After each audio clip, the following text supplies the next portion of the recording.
때론 힘들었지만 나의 정한 이 길을 후회하지 않아요.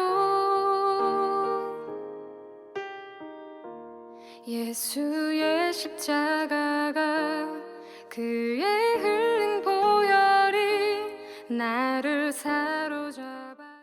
신앙 고백하심으로 3월 29일 월요일 고난주간 특세 시작합니다. 나는 전능하신 아버지 하나님 천지의 창조주를 믿습니다. 나는 그의 유일하신 아들 우리 주 예수 그리스도를 믿습니다.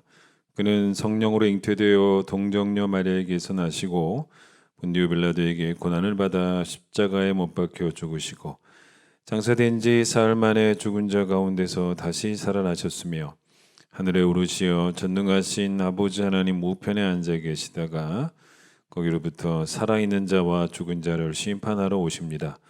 나는 성령을 믿으며 거룩한 공교회와 성도의 교제와 죄를 용서받는 것과 몸의 부활과 영생을 믿습니다. 아멘. 151장 찬송합니다.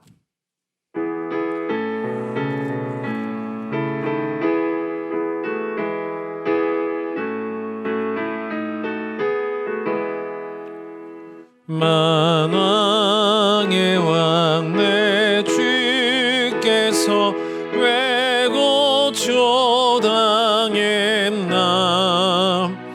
이 벌레 같은 날 위에 그 보혈을 흘렸네.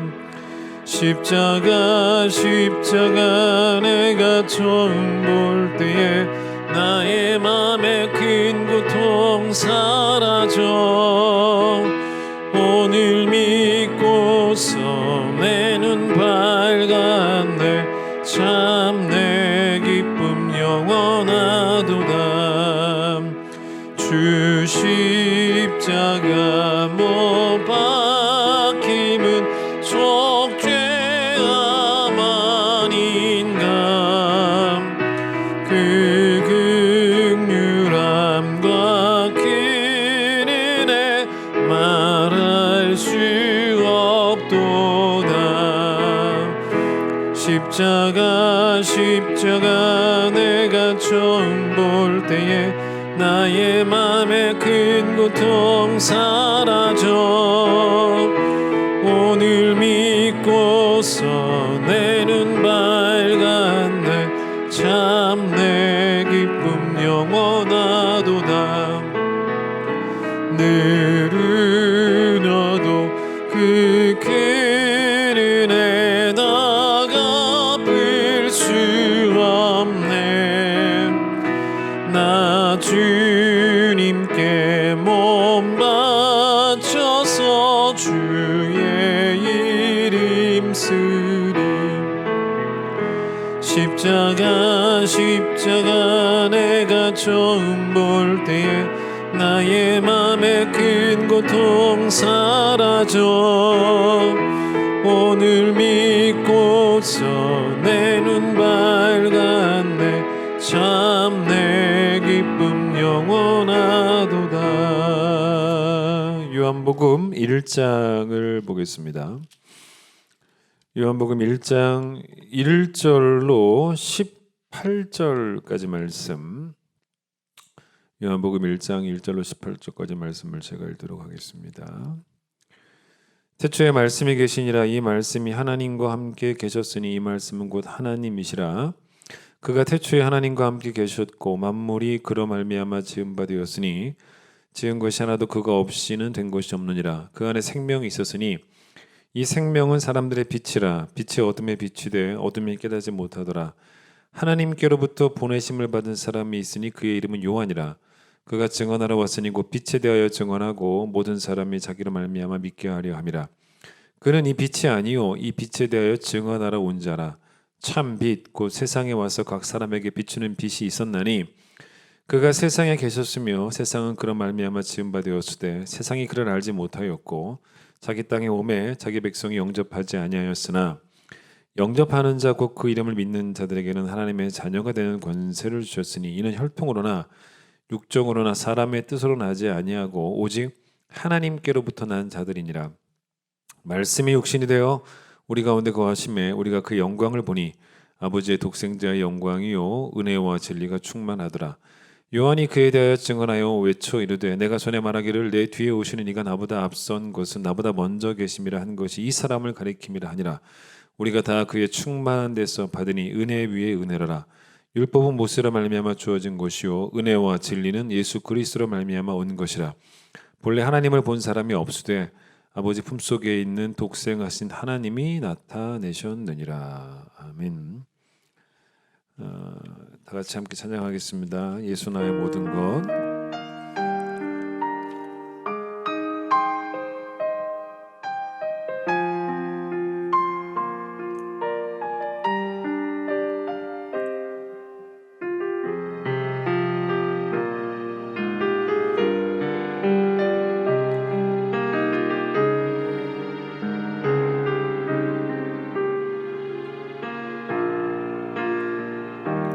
때론 힘들었지만 나의 정한 이 길을 후회하지 않아요.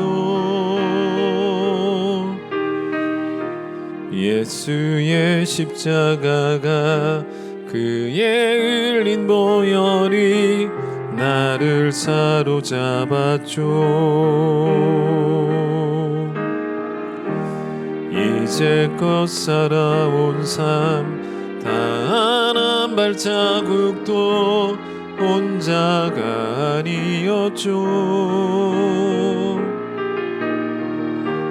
단 1분 1초도 나를 향한 눈동자 쉬지 않으셨죠. 손에 가진 건 없지만 쌓은 보아도 없지만 주의 사랑으로 날 채우니 난 만족하네.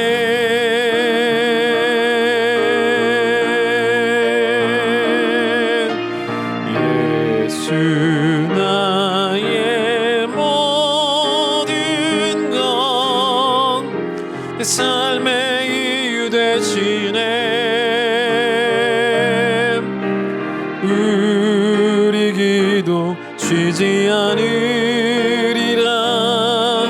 다시 만날 그때를 기대하며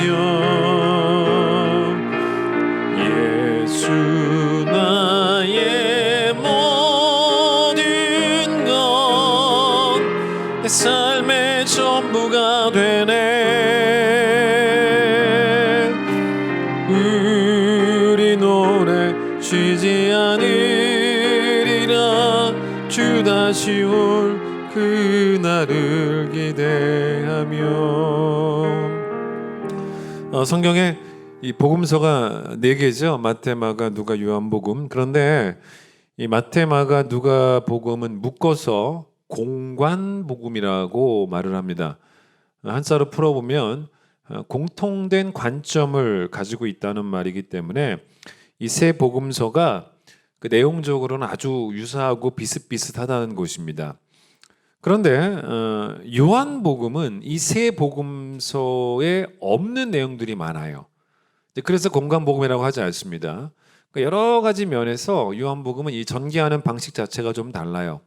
여러분 마태, 마가, 누가복음 딱 펼쳐보시면요, 처음 시작이 비슷해요. 그러니까 마태, 마가, 누가복음은 거의 처음 시작이 뭐냐면 성탄절이에요. 성탄절. 예수님께서 이 땅에 태어나신 이야기. 그래서 인간의 역사 속으로 들어오신 예수님의 그 역사적 예수님에 관한 이야기로 시작이 되는 게 마태, 마가, 누가복음입니다. 그런데 요한복음은 달라요. 요한복음의 시작은 뭐냐면 예수님은 창세 이전부터 존재하셨던 예수님. 이 이야기를 먼저 꺼내 듭니다. 그러니까 사실은 이 요한복음은 다른 복음서보다는 그 스케일이 더 장엄하고 더 커요. 더 멋집니다. 다른 복음서는요, 그 성경을 읽는 우리들을 2000년 전으로 데리고 가잖아요. 예수님 태어나신 그 시점으로. 그러나 요한복음은 우리를 세상이 창조되기 이전으로 데리고 가는 거예요. 되게 스케일이 큰 거죠. 그러니 다른 복음은 예수님이 성육신 하셨다로 이제 시작이 되는 복음서라면 요한복음은 정말 얼마나 예수님이 대단한 분이셨는가, 얼마나 위대하신 분이신가. 그렇게 위대하신 예수님께서 위대하심을 막 설명하는 거예요. 그 위대하신 예수님께서 우리같이 한낱 보잘것없는 사람들을 위해서 이 땅에 오신 것 아니겠는가. 이제 그렇게 스케일이 훨씬 큰 이야기입니다. 그렇게 이야기를 전개하는 거죠. 뭐 이런 예를 한번 들어볼까요? 어떤 아주 유명한 사람이 시골 작은 마을을 이제 방문을 한 겁니다. 그러면 아주 작은 마을에 그 동네 이장님이 동네 사람들을 모아놓고 뭐라 그러겠습니까? 이분을 소개하겠다고. 이분은 정말 대단한 분이라고. 뭐 이분의 스펙도, 뭐 이분의 명성도, 뭐 심지어는 이분의 재력도 막 소개를 하잖아요. 너무 대단한 분인데, 그런데 이분이 우리 같은 이런 작은 마을에 오셨다는 거예요. 그럼 이제 그 마을 사람들이 어떤 생각하겠어요? 아, 저렇게 정말 대단한 분이 우리 동네에 오시다니. 뭐 그런 생각을 할 수 있지 않겠습니까? 물론 뭐 그 정도 수준과 비교할 바는 아니지만 요한도 그런 의도가 깔려 있었던 거죠. 요한복음이 쓰여진 목적이 뭐냐면, 여러분 다른 복음서에는 안 나와요. 그걸 정확하게 이렇게 표시해 놓지 않습니다. 근데 요한복음을 기록한 목적까지 요한이 기록을 해요. 나는 이런 목적으로 요한복음을 썼다라고. 그게 어디 나오냐면 요한복음 20장으로 한번 넘어가 보세요. 요한복음 20장 30절 31절에 거기 소제목도 나오죠. 뭐라고 나옵니까? 이 책을 기록한 목적. 이렇게 복음서를 쓴 목적을 밝힌 책은 요한복음밖에 없어요. 30절부터 31절 읽어보겠습니다. 예수께서 제자들 앞에서 이 책에 기록되지 아니한 다른 표적도 많이 행하셨으나 오직 이것을 기록함은 너희로 예수께서 하나님의 아들 그리스도이심을 믿게 하려 함이요 또 너희로 믿고 그 이름을 힘입어 생명을 얻게 하려 함이니라 라고 요한복음서를 쓴 목적을 이렇게 밝혀냅니다. 일단 30절을 보세요. 예수님 이 땅에 계실 때 행하신 많은 기적들이 있어요. 근데 그 기적들을 요한도 다른 복음서 기자들처럼 기록을 했습니다. 공간복음이 아니잖아요. 공간복음이 아니기 때문에 물론 이런 경우도 있어요. 공간복음서에 나온 이적들을 요한도 기록한 것들도 있어요. 여러분 그러면 결국 그건 어떻게 되는 것입니까?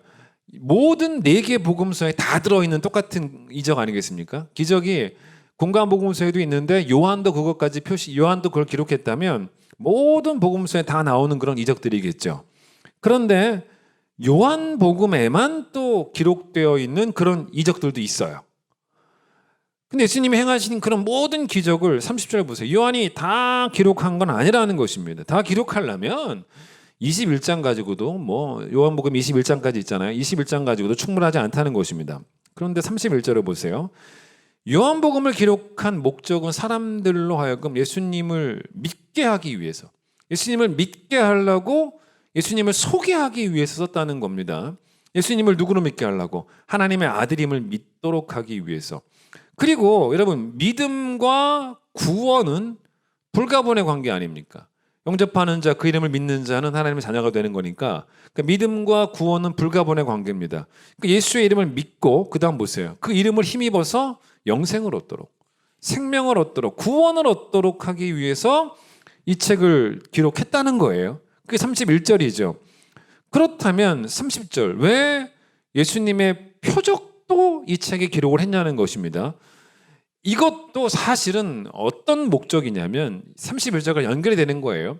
이것도 예수님이 하나님의 아들임을 믿도록 하기 위해서, 하나님의 아들임을 믿도록 하기 위해서 표적도 기록했다는 겁니다. 물론 예수님이 이 땅에 오셔서 기적을 못 행하시는 게 아니고 안 행하셨다, 못 하시는 건 아니죠.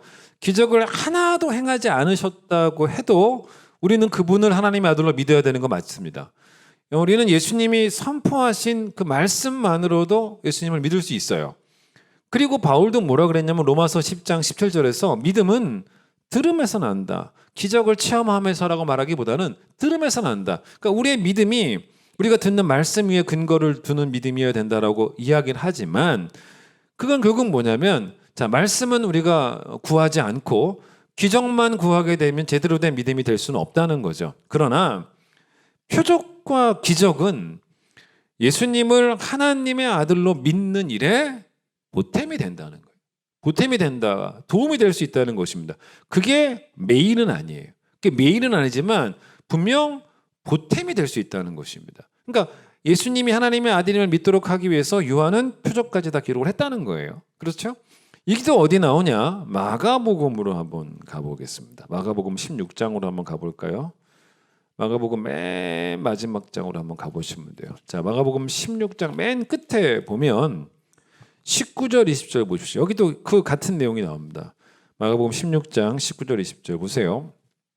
주 예수께서 말씀을 마치신 후에 하늘로 올려지사 하나님 우편에 앉으시니라. 하나님 예수님이 승천하시고 난 다음에 그 다음에 여러분 20절 보세요. 제자들이 나가서 두루 복음을 말로 전했죠. 말로 전했습니다. 복음을 말로 전파할세 그때 주님께서 이 제자들과 함께 역사하사 그 따르는 뭐로? 표적으로. 기적이 있어요. 기적으로. 그 다음 보세요. 기적으로 말씀을 확실히 증언하셨다는 것입니다. 그죠? 말씀이 없는 표적만 있었던 게 아니고 말씀이 없이 표적만 있었던 것이 아니고 뭐라고 나옵니까? 표적이 말씀을 도왔다는 거예요. 표적이 말씀에 힘을 실어주었다는 것입니다. 그건 거죠. 그래서 이 사람들이 주님이 보내신 사람임을 이제 보여주신 거죠. 그래서 이렇게 사도들이 가는 곳마다 주님이 역사하셔서 표적이 일어났다는 것입니다. 어쨌든 여러분 요한이 요한복음을 기록한 목적은 예수님이 하나님의 아들이심을 믿고 그래서 그 믿음으로 영생을 얻도록 하기 위해서 이 책을 기록했다는 것입니다.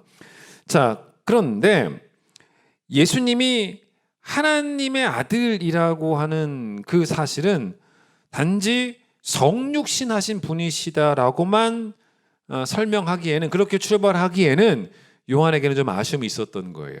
그래서 어떻게 말하고 싶었냐면 다른 복음서와는 달리 하나님의 아들 예수 그리스도는 창세 전부터 하나님과 동등된 분이셨다를 말하고 싶었던 거예요. 아주 위대하신 분이다.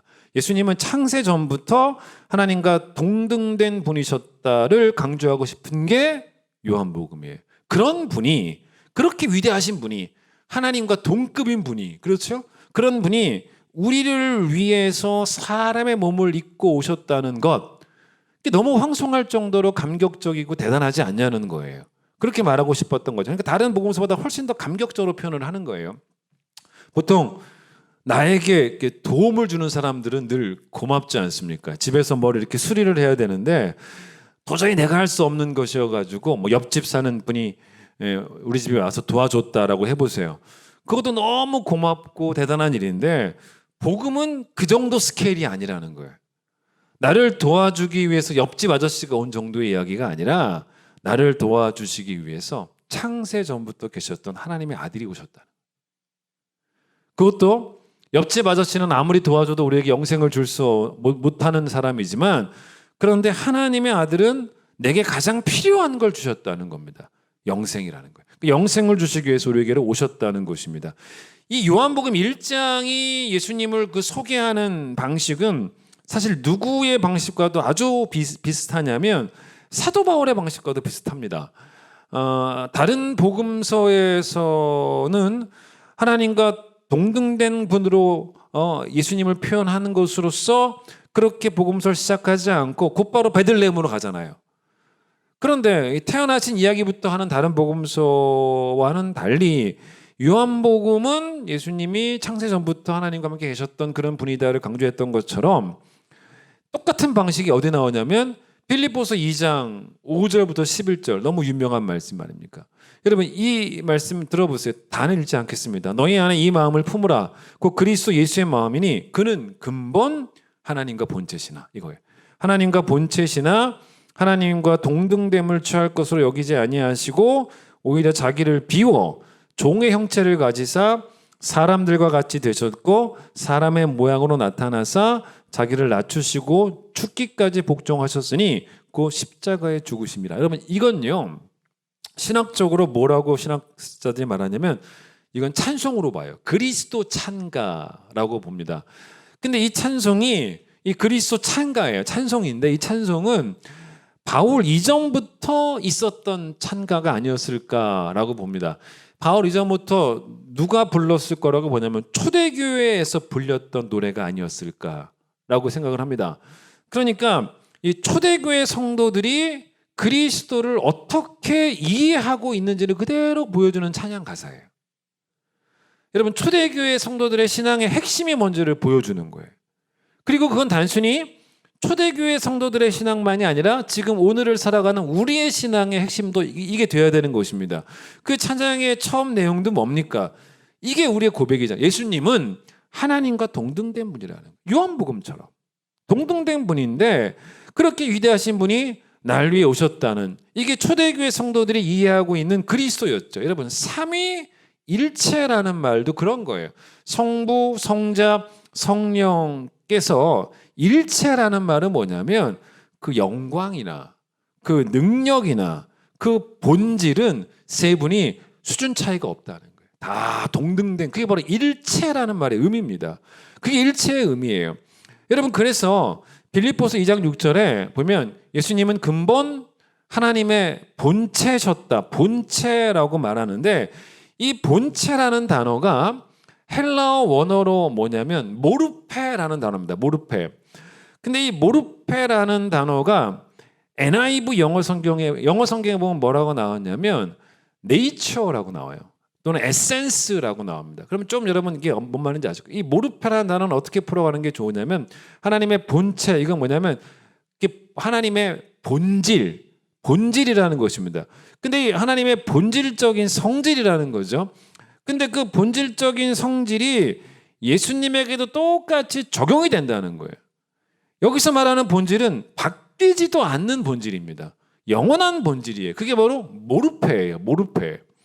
그런데 여러분 나중에 한번 찾아보세요. 여기서 그러니까 빌립보서 2장 6절에서는 하나님의 본체, 예수님은 하나님과 본질이 같은 분이다. 본체라고 표현을 했지만 나중에 한번 찾아보세요. 고린도 후서 4장 4절에도 나오고 골로새서 1장 15절에도 나오는데 여기는 뭐라고 나오냐면 그리스도는 이렇게 나와요. 이것도 기억하셔야 돼요. 하나님의 형상이다라고 그래요. 그리스도를 하나님의 형상이라고 말합니다. 그런데 여러분 창세기 1장에 보면 하나님이 사람을 창조하실 때 뭐라 그래요? 하나님의 형상으로 지으셨다라고 말하는데 그럼 하나님이 창조하신 사람, 하나님의 형상으로, 그 형상과 그리스도를 하나님의 형상이라고 할 때 그게 똑같은 거냐는 것입니다. 아니 그럼 뭐 하나님이 그리스도를 창조하셨습니까? 그런 얘기가 당연히 아니죠. 조금 달라요. 그러니까 하나님이 인간을 하나님의 형상으로 창조하셨다는 말의 의미는 어떤 것이냐면 그렇기 때문에 우리가 하나님과 교제를 할 수 있다는 겁니다. 자, 하나님이 천지를 창조하셨는데 사람을 마지막에 창조하셨죠. 근데 하나님이 사람 만들기 전에 하나님이 만드신 모든 다른 천지 만물들과 하나님이 교제를 하십니까? 교제가 안 되죠. 왠지 아세요? 하나님 형상으로 만드지 않으셨기 때문에. 교제가 안 되는 거예요. 여러분 나무가 하나님을 사랑하는 거 봤어요? 새가 하나님을 사랑합니까? 새가? 저 산이 하나님을 사랑합니까? 교제가 안 되는 것입니다. 하지만 우리는 하나님과 뭐가 되는 거예요? 교제가 되는 거예요. 교제가 되죠. 그게 하나님이 하나님의 형상대로 사람을 창조하셨다는 말씀의 의미입니다. 특히 여기 중요한 포인트가 뭐냐면 하나님은 어떤 분이시냐면 영이에요. 영. 그런데 하나님은 우리에게도 영을 주셨어요. 그게 하나님 형상이에요. 그래서 여러분 우리가 산을 바라보면서 우리가 바다를 바라보면서 야 산이 영이 있다. 산이 영적인 존재다. 그렇게 말하지 않아요. 이런 바다가 영적인 존재입니까? 바다에 무슨 영이 있습니까? 해를 바라보면서 해가 영적인 존재다라고 말합니까? 그렇지 않아요. 그러나 하나님은 영이신데 영이신 하나님이 우리를 영으로 영적인 존재로 또 만드셨기 때문에 영이신 하나님을 우리가 우리 영으로 예배할 수 있는 거예요. 예배도 하나님과의 교제 아닙니까? 그게 바로 하나님이 하나님의 형상대로 인간을 창조하셨다라는 말씀에 담긴 의미입니다. 그러나 이것은요 하나님이 하나님의 형상으로 사람을 만드셨다는 것은 하나님과의 유사성을 의미하는 것이지 하나님과의 동질성을 의미하지는 않아요. 하지만 예수 그리스도를 하나님의 형상이다라고 말한 것은 질적으로 다른 이야기예요. 그건 뭐냐면 하나님과의 동질성이에요. 그게 하나님의 형상이다라는 말의 의미입니다. 인간은 하나님의 형상대로 창조되었지만 예수님은 하나님의 형상으로 원래부터 존재하신 거예요. 다른 이야기잖아요. 그런 의미에서 예수님이 하나님의 형상이다라고 성경에 나와요. 그 표현이나 하나님의 본체시다라는 표현이나 다 같은 의미가 되는 것입니다. 자, 그런데 예수님이 왜 하나님과 본질적으로 같은 분이신데 또 하나님의 형상이신데 왜 굳이 사람의 몸을 입고 성육신하셔서 이 땅으로 오셨냐? 그 이유가 뭐냐면 목적이 분명하죠. 그 이유는 우리에게 새로운 몸을 주시기 위해서요. 그러니까 우리에게 새로운 몸을 주시기 위해서 예수님이 사람의 몸을 꼭 입으셔야 됐다는 거예요. 사람의 몸을 입지 않으시면 우리에게 새로운 몸을 주실 수가 없어요. 그 새로운 몸이 뭐냐면 부활의 몸이에요. 부활의 몸을 주시기 위해서. 그래서 우리가 부활의 몸으로 영원토록 저 천국에서 살도록 하시기 위해서 예수님은 사람의 몸을 입는 엄청난 희생을 각오하신 겁니다. 여러분, 우리가 2주 전에 베드로전서 1장을 주일에 봤죠. 베드로가 하나님의 성인 천국, 자, 천국을 어떤 곳이라고 천국의 특징을 말했습니다. 천국의 특징은 썩지 않아요. 맞죠? 더럽지 않습니다. 쇠하지 않는 곳이라고 말합니다. 근데 우리가 거기 그 천국을 베드로전서 1장 4절에 나오는 말씀이죠. 그 천국을 우리가 유업으로 받게 돼요. 그런데 천국은 썩지 않고 더럽지 않고 쇠하지 않는 영원한 곳인데 거기에 들어가는 우리도 썩을 몸으로 들어가면 안 되는 거죠. 거기서 영원토록 살려면 우리도 썩지 않고 더럽혀지지 않고 쇠하지 않는 그런 몸으로 부활해야 되는 거예요. 그게 어디 나오냐? 찾아보겠습니다. 고린도전서 15장을 잠깐 봐보세요. 고린도전서 15장이 부활장이죠. 35절부터 한번 봐보세요. 고린도전서 15장 부활장인데 35절부터 이야기가 35절 소제목 보세요. 무슨 부활? 몸의 부활. 이제 몸의 부활이라고. 우리가 오늘 사도신경 때도 외웠지 않습니까? 몸의 부활을 믿는다고. 근데 여러분 생각해 보십시오. 이 고린도전서 15장이 부활장인데 바울이 쓴 글입니다. 근데 제가 방금 전에 말씀드렸던 베드로전서 1장 4절 썩지 않고 더럽지 않고 쇠하지 않은 건 베드로가 쓴 이야기입니다. 여러분 바울과 베드로가 말이 다르면 안 되잖아요. 같아야죠 당연히. 그래서 바울도 부활장에서 뭐라고 말하고 있냐면 천국은 썩지 않는 곳이다라고 말을 하고 있는 것이고, 그죠? 그 다음에 베드로도 베드로전서 1장에서 그렇게 말한 것인데, 그래서 여러분 일단 우리가 거기 들어갈 때 그게 이제 50절이에요. 50절. 이제 50절을 마지막으로 읽을 거예요. 근데 그 전에 일단 49절을 보세요. 49절. 우리가 이거 잘 보세요. 조금 어려워서 제가 설명을 드려야 돼요. 우리가 흙에 속한 자의 형상을 입은 것 같이 또한 하늘에 속한 이의 형상을 입으리라. 여기 또 형상이라는 단어가 또 나왔죠. 성경에 형상이라는 단어가 은근히 많이 나와요. 근데 여러분 이 말을 또 이해하셔야 돼요. 여기에서 흙에 속한 자의 형상을 입었다라는 말은 무슨 말인지 아십니까? 우리는 그래봐야 아담의 후손이라는 거예요. 아담의 후손이라는 것입니다. 아담을 뭐라고 표현한 것입니까? 흙에 속한 자. 흙에 속한 자라고 표현을 한 거예요. 즉 하나님이 우리의 몸을 주셨을 때 이 몸이 영원하도록 창조된 몸이 아니라는 것입니다. 하나님은 이 몸을 영원할 수 있도록 창조하신 적이 없다는 거예요. 이 몸은 썩게 창조하셨다는 거예요. 맞죠? 여러분 제가 지금 여러분 봤을 때 어때요? 거의 제가 10년 전에 개척했는데 그게 2012년이었으니까 지금 벌써 한 9년 10년 흐르지 않았습니까? 그때랑 저랑 어때요? 모습 외모가 너무 늙었죠. 썩어가고 있는 거예요. 왜냐하면 크게 속한 자의 형상을 제가 입었기 때문에 썩어가는 것입니다. 그런데 그 다음 보세요. 그러나 우리가 구원을 얻게 되는 날 우리가 어떻게 변화된다는 것이 우리가 입는 형상이 바뀌는 거예요. 그렇죠? 누구의 형상? 하늘에 속하니 예수 그리스도의 형상을 입게 된다는 거예요. 그렇죠? 그래서 부활하신 예수님의 몸처럼 우리도 그렇게 완전한 몸으로 형상을 입고 부활을 한다는 거예요. 그게 몸의 부활입니다. 그게 49절이죠. 그런데 45절을 보세요. 기록된 바 첫사람 아담은 생명이 되었다 함과 같이 마지막 아담은 살려주는 영이 되었나니. 다 좀 어려워요. 근데 좀 아실 필요가 있습니다. 여기에 첫사람 아담은 생명이 되었다. 거기 주가 달렸죠. 기록된 바. 그러니까 구약 성경 인용했다는 거죠. 밑에 줄을 보세요. 창세기 2장 7절에 나온다는 거예요. 제가 읽어드릴까요? 여러분 다 아시는 말씀이에요. 여호와 하나님이 땅의 흙으로 사람을 지으시고 생기를 그 코에 불어넣으시니 사람이 생명이 되니라. 그렇죠? 그러니까 지금 아담은, 첫 번째 아담은 하나님이 창조하셔가지고 생명이 있는 존재가 된 것뿐이라는 거예요. 하나님이 창조하지 않으셨다면 생명도 없는, 생명을 주셔서 생명 있는 존재가 된 것뿐이고, 그러다가 아담도 하나님이 생명을 거두어 가셨을 때 이 땅에서 더 이상 생명이 안 되고 죽은 시체가 되지 않았습니까? 그렇죠? 그게 아담이죠. 그런데 그 다음 보세요. 마지막 아담은, 요거 제가 설명할 거예요. 마지막 아담은 누구를 말하냐면, 설명합니다. 좀 이따가. 예수님이에요. 예수님은 하나님이 창조하셔서 생명이 되신 분이 아니지 않습니까? 예수님은 하나님이 왜 창조합니까? 창세 전부터 하나님과 함께 계셨죠. 오늘 요한복음. 창세 전부터 하나님과 함께 계셨고, 그런데 왜 예수님이 사람의 몸을 입고 성육신 하셨냐? 살려주는 영이 되기 위해서예요.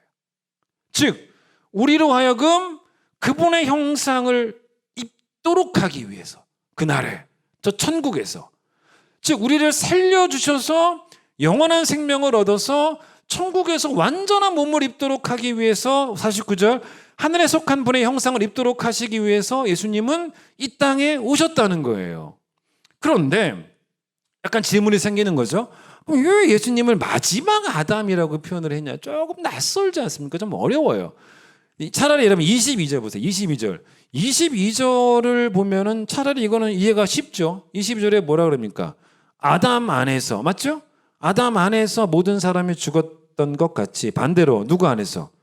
그리스도 안에서. 그리스도 안에서는 모든 사람이 새 생명을 얻는다. 영생을 얻는다. 이건 쉽지 않습니까?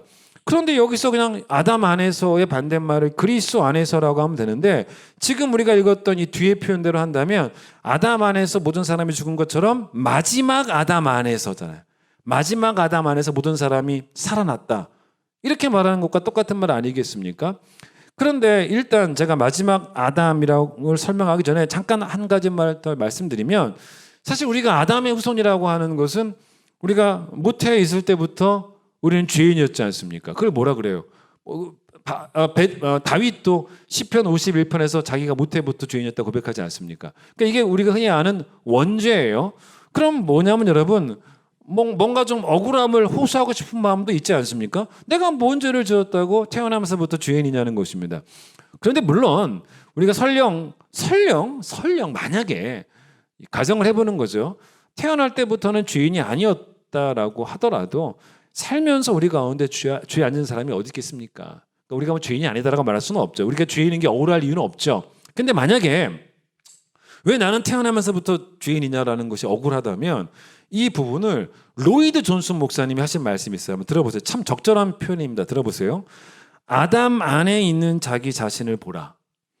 당신은 아무런 일도 하지 않았지만 죄인이라고 선포되었다. 그런데 그리스도 안에 있는 자기 자신을 보라.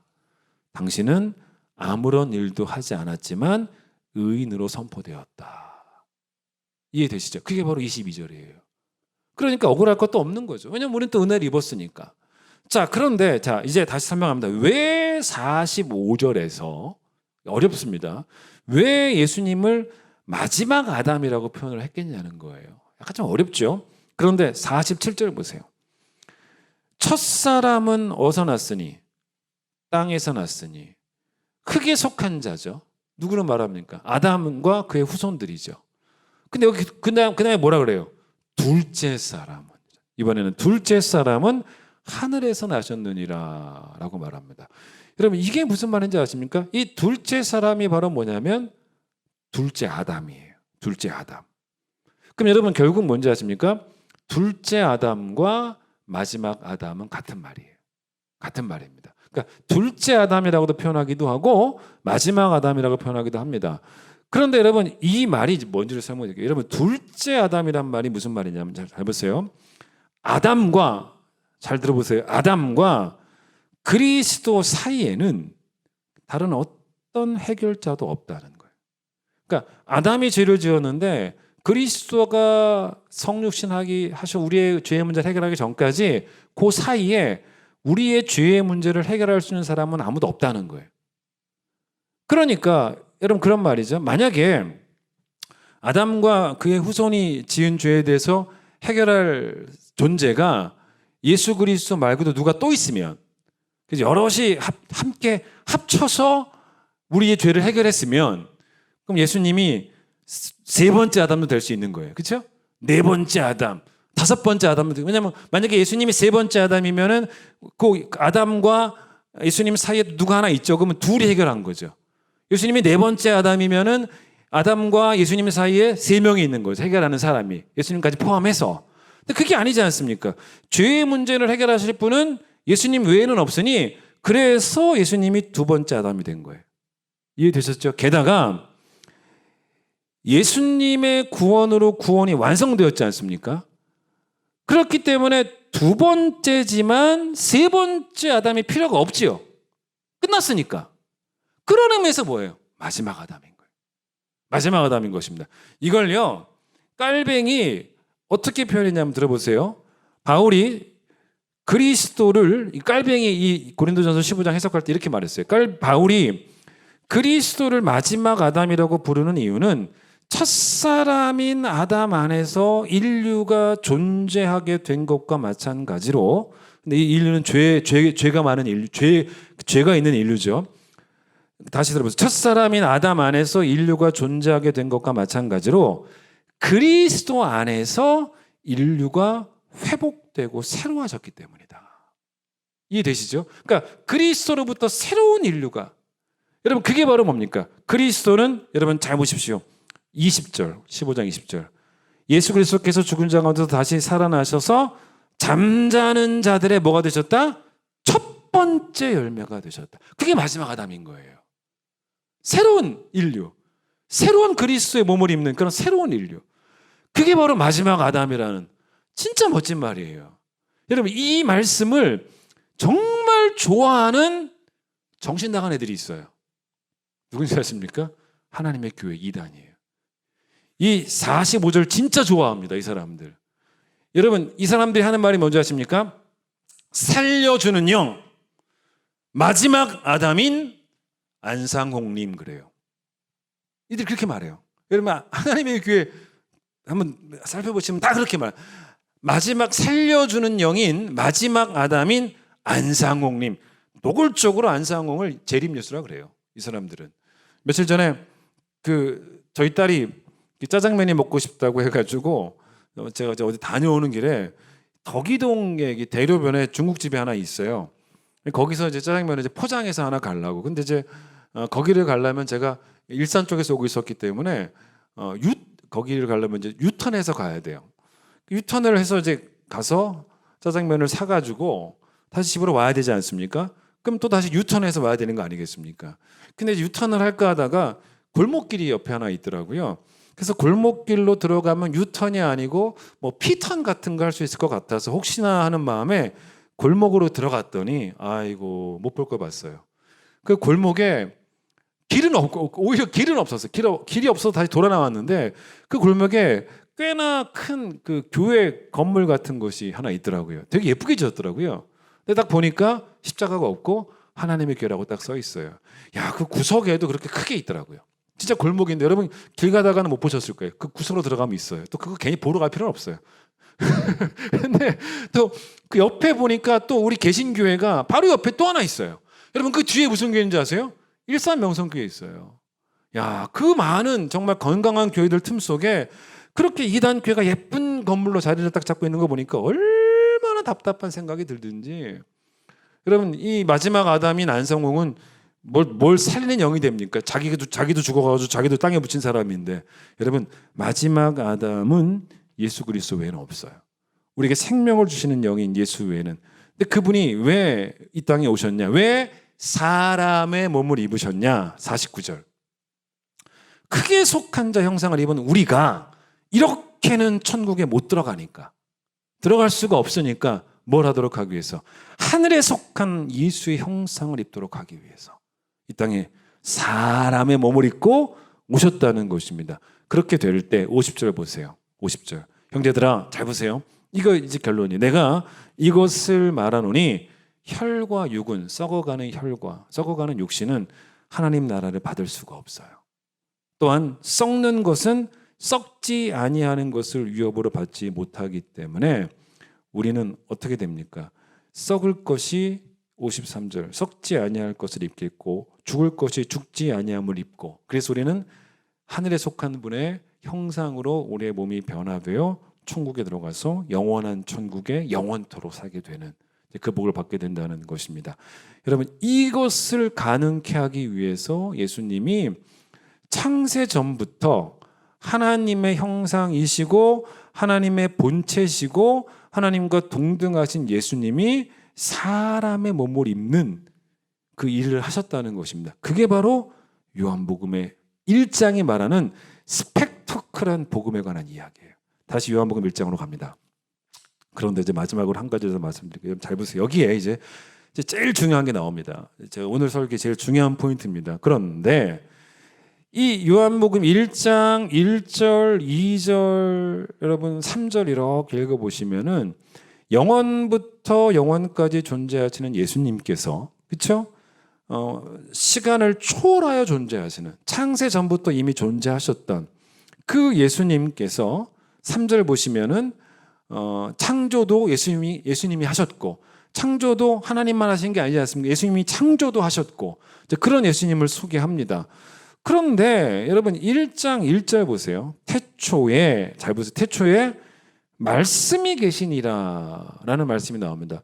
이 말씀과 아주 유사한 말씀이 뭐겠습니까? 창세기 1장 1절이에요. 창세기 1장 1절이 뭡니까? 태초에 하나님이 천지를 창조하시니라, 이 말씀입니다. 그런데 여러분 알다시피 하나님은 뭐로 천지를 창조하셨습니까? 말씀으로 천지를 창조하셨죠. 그런데 여러분, 하나님이 먼저예요? 하나님의 말씀이 먼저입니까? 바보 같은 질문이에요. 하나님이든 하나님의 말씀이든 시간을 초월해서 시작이 없고 창세 전부터 이미 존재했던, 그리고 하나님의 말씀은 곧 하나님 그분 자신이에요. 그렇지 않습니까? 그러니까 하나님이나 하나님의 말씀이나 똑같은 것이기 때문에 태초에 하나님이 천지를 창조하셨다라는 그 말은 태초에 하나님이 계셨다라는 말과 똑같은 말 아니겠습니까? 그렇죠? 그런데 이 말은 동시에 태초에 하나님의 말씀이 계셨다라는 말과 똑같은 말입니다. 근데 요한복음 1장에서는 태초에 잘 들으세요. 하나님의 말씀인 예수님이 계셨다는 거예요. 잘 들으셔야 돼요, 이거. 예수님이 계셨다는 것입니다. 그런데 여러분, 이게 보십시오. 이 말씀은 하나님이 아니에요. 태초에 하나님의 말씀인 예수님이 계셨다는 거예요. 그걸 어떻게 할 수 있냐? 14절 보세요. 말씀이 뭐가 되어서? 육신이 되어서. 그러니까 하나님이 성육신 하신 게 아니고 예수님이 성육신 하셨기 때문에 창세기 1절에서 말하는 말씀은 예수님이라는 것입니다. 여러분, 그런데 이걸 잘 들으셔야 돼요. 굳이 왜 태초에 예수님이 계시니라라고 말하면 될 것을 요한은 태초에 말씀이 계시니라라고 표현했냐는 것입니다. 여러분, 이게 되게 어려운 거예요. 상당히 어렵습니다. 여러분, 이거 잘 아시는 분들 많지 않을 거예요. 저도 평소에 이 부분을 늘 묵상을 해왔지만 제가 이번 특세를 준비하면서 특별히 당연히 첫날은 제가 요한복음 1장을 설교하려고 마음먹고 있었거든요. 근데 이 말씀을 묵상하면서 이 다양한 신학적인 해석들을 봤어요. 이거를 어떻게 풀어가면 좋을까? 여러 가지 견해가 있는데 여러분, 그중 저에게 가장 마음에 와닿는 견해를 제가 하나 소개하려고 합니다. 여러분도 동의하실 거예요. 이 해석이 두 사람의 해석이 동일해요. 깔뱅의 해석과 매튜 헨리라고 유명한 성경 주석가가 있습니다. 이 매튜 헨리와 깔뱅의 해석이 동일합니다. 이걸 내용적으로 이렇게 보자는 것입니다. 이게 잘 들어보세요. 보통 여러분 말이라고 하는 것은 뭡니까? 사람이 갖고 있는 생각들은 반드시 말로 표현되죠. 그래서 여러분 사람의 생각이 사람의 뜻이 말로 드러납니다. 자, 예수님이 어떤 분이신지를 설명하는 거예요. 예수님은 하나님의 뜻이 어떤 것인지를 드러내신 분이라는 거예요. 아셨죠? 물론 하나님은 늘 하나님의 뜻을 계시하십니다. 그 계시가 담긴 책이 뭐냐면 구약 성경이에요. 그런데 자 보세요. 하나님의 뜻이, 하나님의 마음이, 하나님의 생각이 계시된 절정이 바로 뭐냐면, 하나님의 말씀이 계시된 절정이 바로 뭐냐면 예수 그리스도의 성육신 사건이에요. 사실 여러분 구약과 신약은요 연결돼요. 우리를 구원하시고자 하시는 하나님의 뜻이 쭉 담겨있는 책입니다. 구약도 그렇고 신약도 그래요. 그러니까 결국은 구약은 오실 메시아를 예언하고 신약은 메시아가 오셨다는 거 아니겠습니까? 사람이 말을 통해서 자기의 생각을 알리듯이 하나님은, 잘 보세요, 하나님은 그리스도를 통하여 하나님의 마음을 우리에게 알리신 거예요. 그래서 예수 그리스도는 하나님의 말씀인 거예요. 예수님은 말씀인 것입니다. 근데 어떤 마음을 알리셨냐면 우리를 구원하시고자 하시는 그 사랑의 마음. 그래서 여러분 요한복음을 쭉 읽어보시면요, 예수님께서 계속 자기 자신을 뭐라고 소개하시냐면 나는 아버지가 보낸 분이다, 보냈다 라고 말씀하시고, 그게 요한복음에 계속 나와요. 그래서 예수님이 뭐라고 말씀하시냐면 나를 아는 것은 하나님을 아는 것과 본질적으로 같은 지식이다. 나를 믿는 것과 하나님을 믿는 것은 본질적으로 같은 믿음이다. 그렇게 말씀하십니다. 왜냐? 하나님이 예수님을 통하여 말씀하셨기 때문에. 여러분 이게요 정확하게 똑같이 어디 나오냐면 히브리서로 갑니다. 히브리서 1장을 봐보세요. 제가 지금 여러분 한 말을 히브리서 1장을 통해 보면 여러분 확실하게 이해하실 겁니다. 잘 보세요. 이게 말씀이 육신이 되셨다라는 말씀의 의미입니다. 히브리서 1장을 보세요. 1장, 자 1절부터 3절까지를 제가 읽어드릴게요. 옛적에 선지자들을 통하여 여러 부분과 여러 모양으로 우리 조상들에게 말씀하신 하나님이 이 모든 날 마지막에는 아들을 통하여 우리에게 말씀하셨으니 이 아들을 만유의 상속자로 세우시고 또 그런 말미암아 모든 세계를 지으셨느니라. 이는 하나님의 영광의 광채시요. 똑같죠, 요한복음과. 그 본체의 형상이시라. 그의 능력의 말씀으로 만물을 붙드시고 죄를 정결하게 하는 일을 하시고 높은 곳에 계신 지극히 크신 이의 우편에 앉으셨느니라. 예수님을 말하는 것입니다. 여러분 잘 보십시오. 이게 무슨 말이냐면 당연히 히브리서의 저자가 누군지는 모르지만 히브리서도 다른 성경과 결이 같아야죠. 그래야 성경에 들어올 수 있는 거죠. 다르면 성경에 들어올 수도 없습니다. 자, 1절에 구약의 하나님을 소개합니다. 구약의 하나님은 어떤 하나님이냐면 말씀하시는 하나님이라는 거죠. 맞죠? 그런데 그 구약 성경이 쓰여진 기간이 대략 한 2000년이라고 보는 거예요. 근데 하나님이 2000년 동안 누구를 통하여 말씀하셨냐면 주로 예언자들을 통해서. 선지자들에게 말씀을 주셔서 하나님의 뜻을 드러내셨다는 것입니다. 여러분, 그런데 예언자들이, 선지자들이 드러낸 하나님의 말씀, 뜻이 뭡니까? 메시아가 오실 거라는 거예요. 맞잖아요? 오실 메시아를 계속 예언합니다. 근데 2절 보세요. 그러나 이 모든 날 마지막에는입니다. 마지막에는 누구를 통하여? 예수 그리스도를 통하여 우리에게 메시지를 주셨다는 거예요. 예? 여기서 말하는 마지막은요, 여러분, 이 성경이 말하는 마지막은 예수님의 초림부터 시작이에요. 초림부터 재림까지가 다 마지막이에요. 지금은 마지막 시대예요. 그러니까 주님 오실 때까지가 다 마지막입니다. 그러니까 하나님이 구약에서도 쭉 말씀하셨지만 하나님이 말씀하신 것의 최고의 정점이 바로 언제였냐면 2000년 전 말씀이 육신이 되어 우리 가운데 거하셨을 때. 그때 하나님의 메시지는 찬란하게 빛나는 거예요. 여러분, 가장 확실하게 나타난 그 메시지가 바로 성육신이었다는 것입니다. 그런데 그 예수님이 어떤 분이셨는가? 여기 똑같이 나오잖아요. 본질상 하나님의 영광의 광채 2절, 하나님의 형상, 그렇게 위대하신 하나님의 아들이 우리를 향한 하나님의 메시지가 되시기 위해서, 우리를 향한 하나님의 말씀이 되기 위해서 자기를 낮추셔서 사람의 몸을 입고 오신 것이 영원하신 분이 인간의 시간 속으로 들어오신 것이고, 무한하신 분이 유한한 인간의 몸을 품으신 것이고, 볼 수 없는 분이 보이게 되신 것이고, 초자연적인 분이 3절 보세요.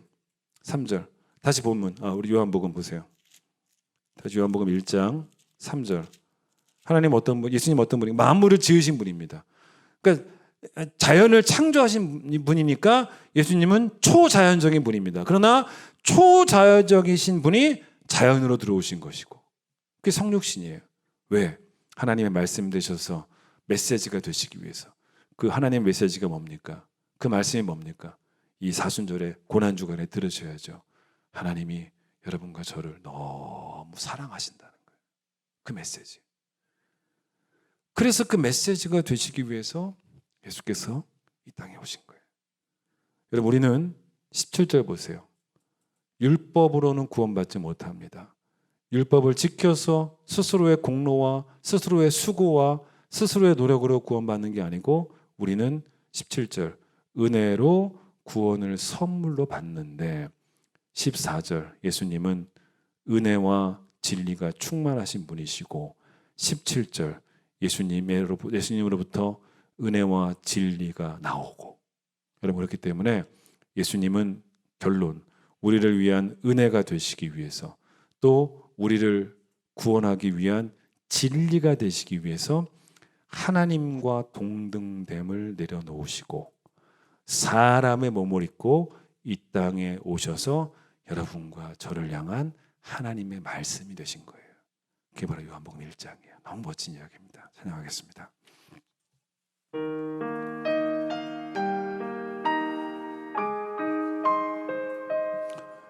말씀이 되셔서 우리 가운데 우리를 향한 하나님의 메시지가 되신 예수 그리스도의 그 은혜와 진리를 찬양합니다. 오늘 말씀 잘 기억하면서 우리가 얼마나 예수께 귀한 은혜를 입었는지, 예수께서 우리 인생의 모든 것 되심을 다시 한번 고백하기를 원합니다.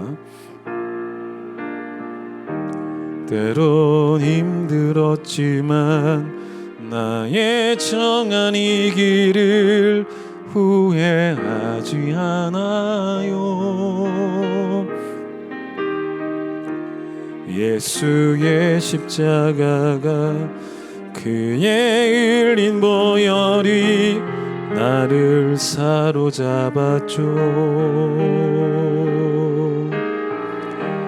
이제껏 살아온 삶 단 한 발자국도 혼자가 아니었죠.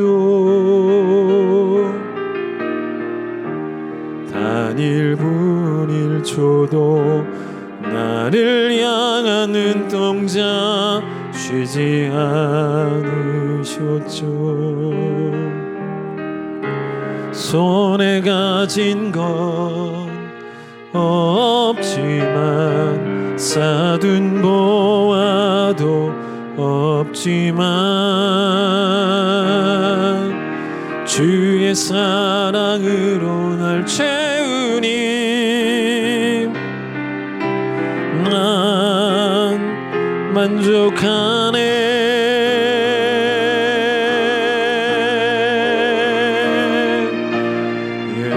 예수 나의 모든 것, 내 삶의 이유 되시네.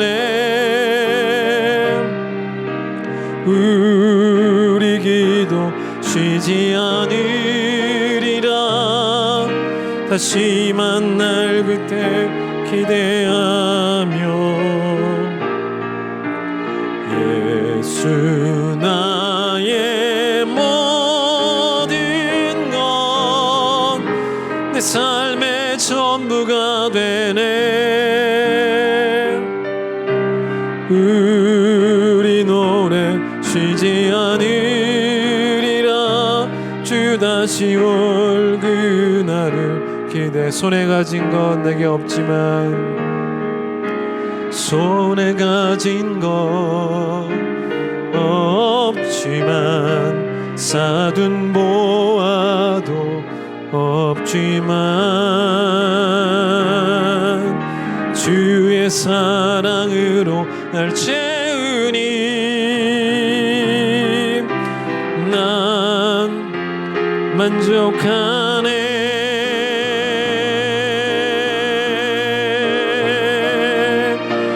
예수 나의 모든 것 내 삶의 이유 되시네. 우리 기도 쉬지 않으리라. 다시 만날 그때 기대하며 예수 나의 모든 것 내 삶의 전부가 되네. 우리 노래 쉬지 않으리라. 주 다시 올 그날을 기대하며. 우리에게 부활의 몸을 주시기 위해서 사람의 몸을 입으신 예수님을 찬양합니다.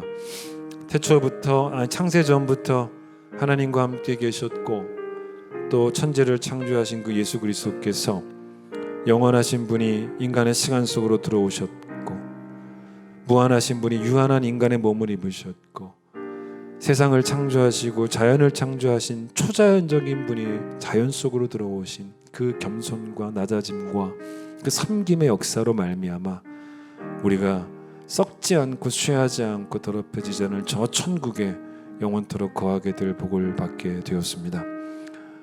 하나님의 말씀이 되시기 위하여, 우리를 향한 하나님의 메시지가 되시기 위하여 이 땅에 친히 사람 몸을 입고 내려오신 그 예수 그리스도, 우리의 힘으로는, 우리의 능력으로는, 우리의 수고로는 우리를 구원할 수 없고, 그래서 예수님은 우리를 구원하시기 위해서 우리를 위한 은혜가 되시고 우리를 위한 진리가 되셔서 은혜와 진리가 충만하신 예수 그리스도를 우리가 믿게 되었으니 하나님, 이보다 더 큰 복이 어디 있겠습니까? 평생을 살아가면서 예수 나의 모든 것이라고 고백하는 그 신앙의 뜨거움이 늘 간직되어질 수 있고 불타오를 수 있는 우리 귀한 성도들, 특별히 이 고난주간을 겪으면서 부활의 주님을 만나기 전까지 우리 예수께서 나를 얼마나 사랑하셨는지, 우리 하나님이 나를 얼마나 사랑하는지를 다시 한번 가슴 깊이 만나는 하나님 고난주간 특별 새벽 집회가 되어질 수 있도록, 모든 성도들 온라인을 통해 은혜 받는 시간 되어질 수 있도록 하나님 축복하여 주시옵소서. 이전에 예수님의 놀라우신 은혜와 하나님의 사랑과 성령의 역사하심이 말씀이 육신이 되어서 우리 가운데 거하셔서 우리로 하여금 부활의 몸을 입도록 잠자는 자들의 첫 열매가 되시기 위하여 부활하신 예수님의 그 정말로 그 사랑과 그 희생을 기억하며 오늘도 세상에 나아가 그 복음을 자랑하기를 원하는 우리 큰 기쁨 교회 모든 성도들이 함께하여 주시기를 간절히 축원하옵나이다. 아멘.